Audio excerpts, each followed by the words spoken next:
Sorry எல்லாம் அழகா iron பண்ணிட்டு வந்து உட்கார்ந்தேன்டா. இவன் வந்து மேலே உட்காந்து நான் அயன் பண்ணது எல்லாத்தையும் கசக்கி விட்டான்டா.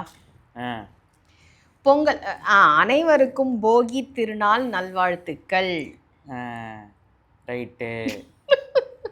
என்னத்தை போட்டு இன்னைக்கு எரிக்க போறீங்க? இல்லை, இந்தியாவில் இருந்தால் வந்து என்னென்னமோ பண்ணுறாங்க, நிறைய தேவையில்லாத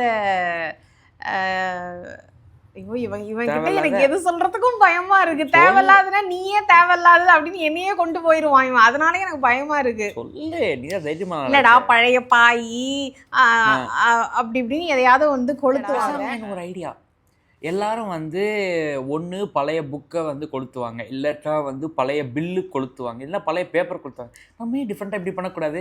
டேடி உங்களுக்கு எழுதுன போது லவ் லெட்டரை நம்ம ஏன் கொளுத்திடக்கூடாது? பிச்சிருவேன். நான் சொன்னேன்ல, இவங்கிட்ட எனக்கு பேசுறதுக்கே பயமா இருக்கு. அப்படியே யோசிச்சு பேசுறதா இருக்கு.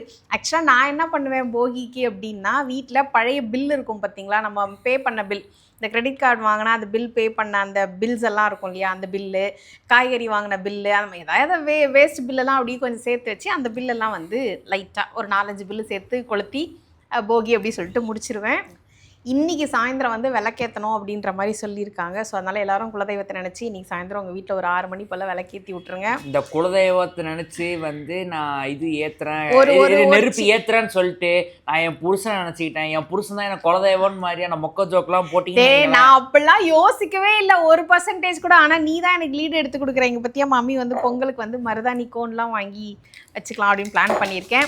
அப்புறம் வந்து ஒரு குட்டி டிப்ஸ் சொல்கிறேன். இது வந்து பச்சை கற்பூரம் கொஞ்சம் இல்லடா, பச்சை கற்பூரம், கொஞ்சம் கிராம்பு, கொஞ்சம் ஏலக்காய், இது 3த்தையும் வந்து மிக்சியில் வந்து கிராம்பும் ஏலக்காவும் நல்லா நுணுக்கிக்கோங்க.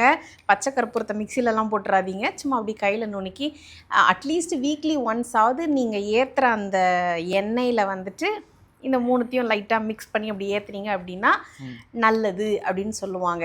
நெகட்டிவிட்டிலாம் கொஞ்சம் வெளியே போயிட்டு பாசிட்டிவாக இருக்கும் அப்படின்ற மாதிரி சொல்லுவாங்க. கண்டிப்பாக நான் ஏற்றணும். நான் கண்டிப்பா நானும் ஏத்தணும். நெகட்டிவிட்டி, இந்த வீட்டுல இருக்கிற பெரிய நெகட்டிவிட்டி நீங்க தான். கேமராமேன் தான். நானே ஏத்துறேன், நீங்களும் ஏத்துங்க. 2 பேரும் வீட்டை விட்டு வெளியே போவோம். டாடியும் இவனும் மட்டும் இங்க ஜாலியா இருக்கட்டும். ஓகே. ஸோ நாளைக்கு வந்து பொங்கல், நாளைக்கு மீண்டும் வந்து நாங்கள் ஃபேமிலியாக வாழ்த்து சொல்கிறோம். ஓகேங்களா? அனைவருக்கும் போகி திருநாள் நல்வாழ்த்துக்கள்.